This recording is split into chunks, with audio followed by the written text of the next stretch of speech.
صل على سيدنا مولانا محمد وعلى آل سيدنا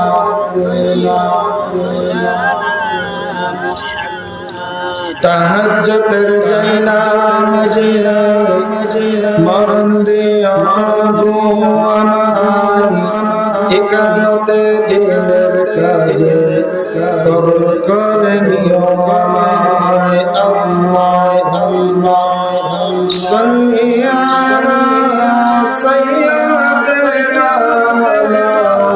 মাওলানা মুহাম্মদ ওয়া আলা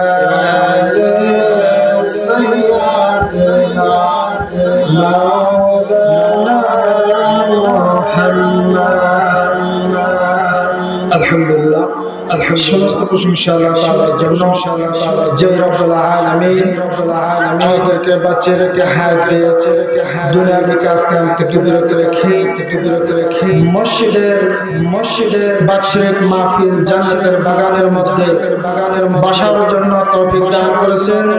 সেই মানবের প্রতি শুকরিয়া জ্ঞাপন করি সকল বেলা আলহামদুলিল্লাহ। অতঃপর দরুদ ও সালাম বিশ্ব মানবতার দিশা উম্মতের কামিল রাহমাতুল আলামিন সাইয়্যিদুল মুরসালিন খাতামুন নবিয়্যিন যে নবীকে সৃষ্টি না করলে আল্লাহ তাআলা এই পৃথিবীর কোনো সৃষ্টি করতেন না। সেই নবীর প্রতি মুহাব্বতের সাথে দরুদ পড়েন সকল বলুন সাল্লাল্লাহু আলাইহি ওয়াসাল্লাম। আলহামদুলিল্লাহ শুরুর আগে আমি দোয়া করতে চাই এই মাহফিল করার জন্য যারা বুদ্ধি দিয়েছে, শ্রম দিয়েছে, শক্তি খাটিয়েছে এবং আজকের জলসার যিনি সবার সাহেব আল্লাহ মোহাম্মদ খোরশেদ আলম মাস্টার খুবই অসুস্থ মানুষ উনি এখানে উপস্থিত আছেন এবং সাংঘাতিক সিংহঘাতী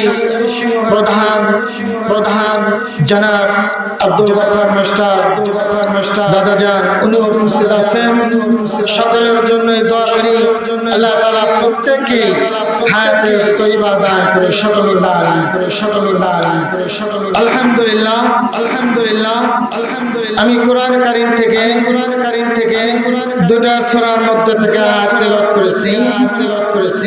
প্রথম নাম্বার যেহেতু এই মাহফিলটা মসজিদের জন্য আল্লাহ পাক রব্বুল আলামিন এই মসজিদটাকে ইবাদতের জায়গা প্রত্যেকটা মুমিন মুসলমানের জন্য ইবাদতের জায়গা বানিয়ে দিয়েছেন। জয় বলুন সুবহানাল্লাহ। আল্লাহ পাক রব্বুল আলামিন কোরআন কারীমের মধ্যে বললেন ইন্নাস সালাতা কানাত আলাল মুমিনিনা কিতাবান মাওকুতা। আল্লাহ পাক রব্বুল আলামিন বলেন আমি মুমিন মুসলমানদের উপরে নির্ধারিত সময়ের মধ্যে মসজিদে গিয়ে জামাতের সাথে নামাজ আদায় করা আমি আল্লাহ তাআলা ফরজ করে দিয়েছি। জোরে বলুন সুবহানাল্লাহ। এই জন্য এই নামাজ নির্ধারিত সময়ের মধ্যে মসজিদে আদায় করতে হবে এবং নামাজ আদায়ের পরে আমরা যে দুনিয়ার মধ্যে চলাফেরা করতে হাঁটাহাঁটি করছি, দৌড়াদৌড়ি করতেছি একমাত্র রিজিকের জন্য। আল্লাহ পাক রব্বুল আলামিন এটাও বলে দিয়েছেন সূরা জুমাতের মধ্যে বলে দিয়েছেন ফাইযা কুদিয়াতিস সালাতু ফান্তাশিরু ফিল আরদি ওয়াবতাগু মিন ফাদলিল্লাহ ওয়াযকুরুল্লাহা কাসীরান লাআল্লাকুম তুফলিহুন। আল্লাহ পাক রব্বুল আলামিন প্রত্যেক মুমিনদেরকে জানিয়ে দিলেন, তোমরা যারা রিজিকের জন্য দুনিয়ার মধ্যে পেরেশানির মধ্যে পড়ে আছো, আমি আল্লাহ তাআলা বলে দিলাম তোমরা নামাজ আদায় করে তোমাদের রিজিকের জন্য অন্বেষণে দুনিয়ার মধ্যে ছড়িয়ে পড়ো, আমি তোমাদেরকে রহমতের রিজিক দিয়ে ভরপুর করে দেব। যারা বলেন সুবহানাল্লাহ সুবহানাল্লাহ সুবহানাল্লাহ। সম্মানিত হাজিরগণ, এই জন্য রিজিকের জন্য আমাদের দুনিয়ায় ছড়িয়ে পড়তে হবে। নামাজ আদায় করে নামাজ বাদ দিয়ে রিজিকের জন্য বের হইলে, রিজিকের জন্য বের হয়ে গেলে এই রিজিকের মধ্যে কোনো রকম বরকত থাকবে না।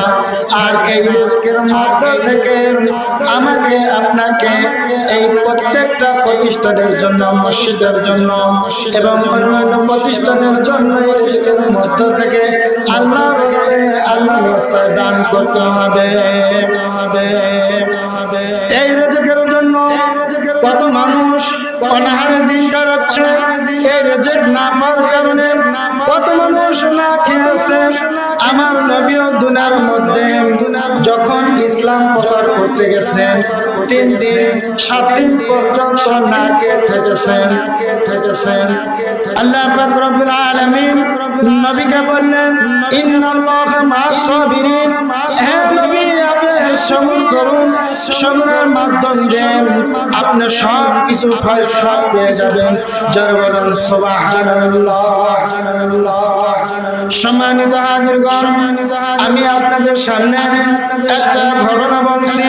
নবী করিম সাল্লাল্লাহু আলাইহি ওয়াসাল্লাম নাকে আছেন, অনাহারে আছেন, ক্ষুধার যন্ত্রণা সহ্য করতে না পেরে বাড়ি থেকে বের হয়ে আসলেন। আল্লাহর নবী বাড়ি থেকে বের হয়ে আসার পরে তার মেয়ে মা ফাতেমা রাদিয়াল্লাহু তাআলা আনহা তার বাড়িতে গেলেন। মা ফাতেমাকে ডাক দিলেন, মা ফাতেমা তুমি কি বাড়িতে আসো? মা ফাতেমা বাবার কণ্ঠস্বর, নবীর কণ্ঠস্বর শুনে ঘর থেকে বের হয়ে আসলেন। বললেন বাবা আমি আছি। বাবাকে বললেন বাবা কেমন আছো? ভালো আছি। মা তোমার ঘরের মধ্যে কি কোনো খাদ্য আছে? মা ফাতেমা কান্নার সুরে কণ্ঠ দিয়ে নবী করিম সাল্লাল্লাহু আলাইহি ওয়াসাল্লামকে বললেন, হে আল্লাহর নবী আমার বাবা, আমিও তো 3 দিন ধরে অনাহারে আছি। আমার ঘরে কোনো খাদ্য নাই, কোনো গম নাই, কোনো আটা নাই, কিচ্ছু নাই, আমি অনাহারে আছি। আচ্ছা ঠিক আছে, হাসান হুসাইন কই? ওরা ঘুমিয়ে আছে। ঠিক আছে ওরা ঘুমিয়ে থাক, আমি আসতেছি, তোমরা থাকো বাড়ির মধ্যে। আল্লাহর নবী রিজিকের জন্য, রিজিকের সন্ধানের জন্য বের হয়ে গেলেন। আল্লাহর নামে বাড়ি থেকে বের হয়ে গেলেন, রিজিকের অন্বেষণে বের হলেন। রিজিক খুঁজতে খুঁজতে একদিন গেটের মধ্যে লেখা আছে, কেউ যদি আমার খেজুরের বাগানের মধ্যে কেউ যদি পানি দেয় আমি তাকে খেজুর দেব, অথবা খুরমা দেব। সম্মানিত হাজিরগণ, নবী করিম সাল্লাল্লাহু আলাইহি সাল্লাম গেটের কাছে গিয়ে ইহুদি ডাক দিয়ে বললেন, হ্যাঁ ইহুদি ভাই, তুমি কি আমাকে কোনো কাজ দিবে? কোনো কাজ দিয়েছি তোমার বাগানের মধ্যে, খেজুরের বাগানের মধ্যে যদি কেউ পানি দেয় তুমি তাকে খাদ্য দাও, তুমি তাকে খেজুর দাও অথবা খুরমা দাও। আমি এই খাদ্যের আমার রিজিকের প্রয়োজন, আমাকে কোনো কাজ দাও, আমি তোমার বাগানের মধ্যে কাজ করব। নবী করিম সাল্লাল্লাহু আলাইহি ওয়াসাল্লাম ইহুদি বললেন, বলার পরে ইহুদি বলল, তুমি কি কাজ করবে? কয় আমাকে একটা কাজ দাও, আমার রিজিকের প্রয়োজন, আমার খাদ্যের দরকার। ইহুদি তাকে নিয়ে গেল, নিয়ে যাওয়ার পরে একটা কাজ দিলেন যে আমার বাগানের পাশে একটা কূপ আছে, কুয়া আছে, ওই কুয়ার কুয়ার পানি অনেক গভীরে চলে গেছে, ওই কুয়া থেকে পানি তুলতে অনেক কষ্ট হয়। ইহুদি তার ঘর থেকে একটা পুরানো দড়ি লাগানো, একটা রশি লাগানো, পুরানো রশি বালতি নবী করিম সাল্লাল্লাহু আলাইহি সাল্লামের হাতে ধরিয়ে দিলেন। ধরিয়ে দেওয়ার পরে নবী করিম সাল্লাল্লাহু আলাইহি সাল্লাম বললেন, মুহাম্মদ যাও, দেখো তো তুমি ওই কূপের থেকে, কুয়া থেকে পানি তুলতে পারো কিনা। নবী করিম সাল্লাল্লাহু আলাইহি ওয়াসাল্লাম ধরে বালতি নিয়ে কুয়ার কাছে চলে গেলেন। কুয়াতে বালতি দেওয়ার সাথে সাথে কুয়াতে যখন বালতিটা পানির নিচে চলে গেল, পানি তোলার সময় বালতির দড়িটা ছিঁড়ে কুয়ার মধ্যে বালতি পড়ে গেল। যখন নবী করিম সাল্লাল্লাহু আলাইহি ওয়াসাল্লাম কুয়া থেকে যখন দড়ি উঠালেন, দড়ি উঠানোর সাথে সাথে ইহুদির পাশে থেকে খেয়াল করে দেখে নবী করিম সাল্লাল্লাহু আলাইহি ওয়াসাল্লাম যখন দড়িটা উঠাইছেন, সম্মানিত হাজিরগণ, দড়িটা উঠানোর সাথে সাথে ইহুদি ফাঁকি থেকে দেখলো যে দড়ির সাথে বালতি নেই। ইহুদি ফাঁকি থেকে দৌড়ে এসে নবী করিম সাল্লাল্লাহু আলাইহি ওয়াসাল্লামকে বললেন, হ্যাঁ আব্দুল্লাহর পোলা মুহাম্মদ, আমার বালতি কই? আমি তো দেখছি খালি দড়ি আছে, কই বালতি তো আসে নাই। বালতি কূপের মধ্যে পড়ে গেছে, শুধু দড়ি এসেছে। ইহুদি বুঝতে না পেরে চট করে আমার নবীর গালে একখান থাপ্পড় মেরে দিয়েছে। নবী করিম সাল্লাল্লাহু আলাইহি ওয়াসাল্লাম যখন থাপ্পড় খেলেন, এমন নবী আমরা পেয়েছি, এমন নবী আমরা পেয়েছি, যেই নবী ইহুদি হাতের চড় খেয়ে থাপ্পড় খেয়ে নবী করিম সাল্লাল্লাহু আলাইহি সাল্লাম সাথে সাথে ইহুদি বলল, ভাই ইহুদি, তুমি কি হাতের মধ্যে কোনো ব্যথা পেয়েছো? হাত টিপে দিলেন, যন্ত্রণা পেয়েছো? কোনো দুঃখ পেয়েছো? না না, আমি দুঃখ পাইনি। ইহুদি আত্মহারা হয়ে গেলেন, কি ব্যাপার? আমি ওনাকে থাপ্পড় মেরে দিয়েছি, আমি ওনাকে থাপ্পড় মেরে দিয়েছি। উনি তো কোনো প্রতিশোধ নিলেন না, উনি ধৈর্য ধরলেন। নবী করিম সাল্লাল্লাহু আলাইহি সাল্লাম নবী করিম সাল্লাল্লাহু আলাইহি ওয়াসাল্লাম যখন এই কথা বললেন, বলার পরে এখানে অনেক কথা আছে।